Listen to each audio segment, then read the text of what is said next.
Hello everyone, I hope all are feeling well. आज हम लोग बात करेंगे यहाँ पे हिस्ट्री ऑफ छठ पूजा, जहाँ हम भारतीय संस्कृति की अनमोल धरोहर की जीवंत करते हैं। आज हम बात करने वाले एक ऐसे त्योहार की जो सूर्य देव की किरणों से जुड़ा है, जो प्रकृति की गोद में जन्मा है और लाखों लोगों दिलों में एक सूत्र में बांध देता है। जी हाँ, हम बात कर रहे हैं छठ पूजा की।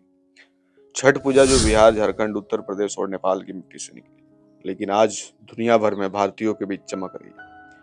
यह सिर्फ एक पूजा नहीं बल्कि एक प्राचीन अनुष्ठान है जो वेदों की गहराइयों से निकल कर आया। आज के वीडियो में हम लोग छठ पूजा के इतिहास की गहराई में उतरेंगे। हम जानेंगे कि यह त्योहार कैसे शुरू हुआ, कौन सी पौराणिक कथा इससे जुड़ी है और कैसे यह समय के साथ फैला और आज भी प्रासंगिक। तो अगर आप तैयार हैं तो चलिए शुरू करते हैं। सबसे पहले बात करते हैं छठ पूजा की जड़ों की। दोस्तों, छठ पूजा की उत्पत्ति वैदिक काल से खोजी जा सकती है। ऋग्वेदिक और हिंदू धर्म का सबसे प्राचीन ग्रंथ है। इसमें सूर्य देव की स्तुति के कई मंत्र हैं। सूर्य को जीवन का स्रोत माना गया। वह जो पृथ्वी को ऊर्जा देता है, फसलों को पनपाता है और वो हर जीव को जीवन दान देता है। वेदों में सूर्य को संविदा एवं सूर्य नारायण कहा गया और उनके लिए अर्घ चढ़ाने की परंपरा का जिक्र। लेकिन छठ पूजा जैसा विशिष्ट रूप वो आया षष्ठी देवी एवं छठी मैया की पूजा से। षष्ठी प्रकृति के छठे रूप का प्रतीक है, जो सूर्य की बहन मानी जाती है।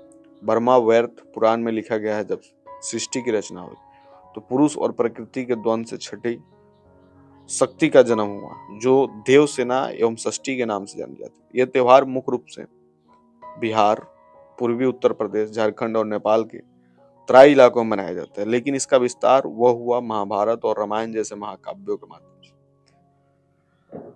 हम डुबकी लगाते हैं इसकी पुरानी कथाओं में, जो छठ पूजा को अमर बनाती है। सबसे पहले बात राजा प्रियव्रत की करते हैं। प्रियव्रत मनु स्वयंभू के पुत्र थे। वो प्राचीन काल के महान राजा थे। वे और उनकी रानी मालिनी संतानविहीन थे।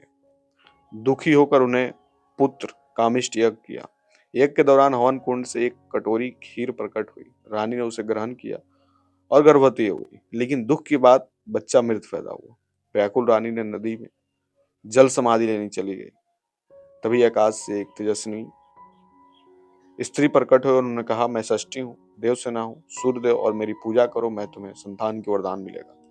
रानी ने वैसा ही किया। छठी व्रत रखा, सूर्य को अर्घ चढ़ाया और देखते देखते उनके घर में बच्चों की किलकारियां गूंजने लगी। इस कथा से ही छठ पूजा की शुरुआत मानी जाती है। छठी मैया को बच्चे को रक्षक भी माना जाता है। वो लंबी आयु, स्वस्थ और सुख का आशीर्वाद देती है। बिहार और झारखंड की लोक कथाओं में एक कहानी आज भी जीवित है और हर छठी मैया के मंदिर में इसे दोहराया जाता है। अब रामायण की दुनिया में चले तो भगवान राम और माता सीता के वनवास से लौटने के बाद अयोध्या में दीपावली का उत्सव हुआ। लेकिन छठ का दिन आया तो राम राज्य की स्थापना हुई।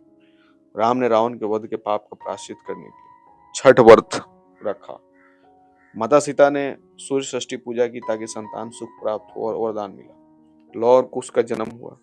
बिहार के मुंगेर में एक लोकप्रिय मनाता है कि वनवास के दौरान सीता जी वाल्मीकि आश्रम में रुकी, जो नारायण नदी के किनारे चिंतवन नेपाल में है। वहां उन्होंने छठ महापर्व मनाया। मुंगेर के गंगा तट पर सीता चरण मंदिर है, जहां गंगा की चट्टान पर सीता जी के पैरों के निशान आज भी दिखते हैं। यह जगह छठ पूजा का प्रतीक बनी हुई है। दोस्तों, कल्पना कीजिए, गंगा की लहरों पर सीता जी खड़ी है और सूर्य को अर्घ चढ़ा रही है। यह दृश्य ही छठ की आत्मा है। महाभारत की कथाएं तो और भी रोमांचक है। कर्ण जो सूर्य पुत्र थे, उन्होंने अपनी शक्ति और दानशीलता के लिए सूर्यदेव की आराधना की। महाभारत में लिखा है, कर्ण का जन्म ही छठ पूजा के व्रत से हुआ। कुंती ने लक्षागृह से बचने के बाद पांडवों के साथ छठ व्रत रखा।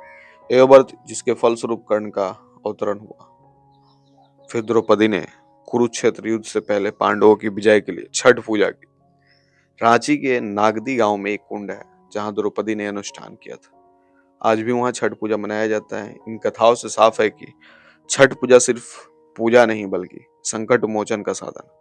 यह महिलाओं को शक्ति को दर्शाता है। कुंती, द्रौपदी जैसी नारी शक्तियां जो परिवार की रक्षा के लिए व्रत रखती है। एक और दिलचस्प कथा है सूर्यदेव की जन्म की। बक्सर, बिहार और ऋषि कश्यप अदिति का आश्रम था। अदिति ने कार्तिक शुक्ल षष्ठी को सूर्य को जन्म दिया, इसलिए कार्तिक का छठ विशेष महत्व रखता है। अदिति ने सूर्य को आदित्य कहा और यह दिन सूर्य जयंती जैसा है। पुराणों में लिखा है, काशी खंड और गढ़वाल वंश के समय वाराणसी से छठ पूजा का प्रचार हुआ तो बाद में पूरे देश में फैला। दोस्तों अब सोचिए यह त्योहार कैसे विकसित हुआ। वैदिक काल में सूर्य पूजा सरल थी, सिर्फ जल अर्घ, लेकिन समय के साथ इसमें षष्ठी देवी की पूजा जुड़ गई। मध्यकाल में बिहार के राजाओं ने इसे राजकीय उत्सव बनाया। ब्रिटिश काल में भी ये लोकप्रिय रहा क्योंकि यह जाति धर्म से परे था। आजादी के बाद प्रवासी भारतीयों ने इसे अमेरिका, कनाडा, ऑस्ट्रेलिया, यूए पहुंचा दिया। दिल्ली, मुंबई, कोलकाता में लाखों लोग घाटों पर जुटते हैं। नेपाल के मधेसी समुदाय में मड़वा कहलाता है। और हाँ, ये पर्यावरण अनुकूल है, कोई प्लास्टिक नहीं, सिर्फ प्राकृतिक सामग्री। फसल कटाई के बाद मनाया जाता है, तो किसानों को धन्यवाद भी है। छठ पूजा का महत्व ये जीवन का चक्र है। सूर्य हमें ऊर्जा देते हैं, छठी मैया बच्चों को रक्षा, एक कुष्ठ रोग जैसी बीमारियों से मुक्ति का प्रतीक है। महिलाओं निर्जल व्रत रखती है 36 घंटे बिना पानी। यह समर्पण दिखाता है समुदाय एक हो जाता है, कोई भेदभाव नहीं। प्रसाद बांटना, गीत गाना, जैसे भक्ति भरे गीत, 4 दिनों का क्रम, नहा खाए खरना, संध्या अर्घ, उषा अर्घ, हर कदम इतिहास से जुड़ा। दोस्तों छठ पूजा में याद दिलाता है कि हमारी संस्कृति कितनी गहरी है। वैदिक ऋषियों से लेकर महाभारत के उद्धाव तक हर युग में सूर्य की किरणें जीवन का संदेश देती रही। आज जब दुनिया प्रदूषण से जुड़ रही है, छठ का संदेश प्रकृति से जुड़ा, शुद्ध और प्रासंगिक भी।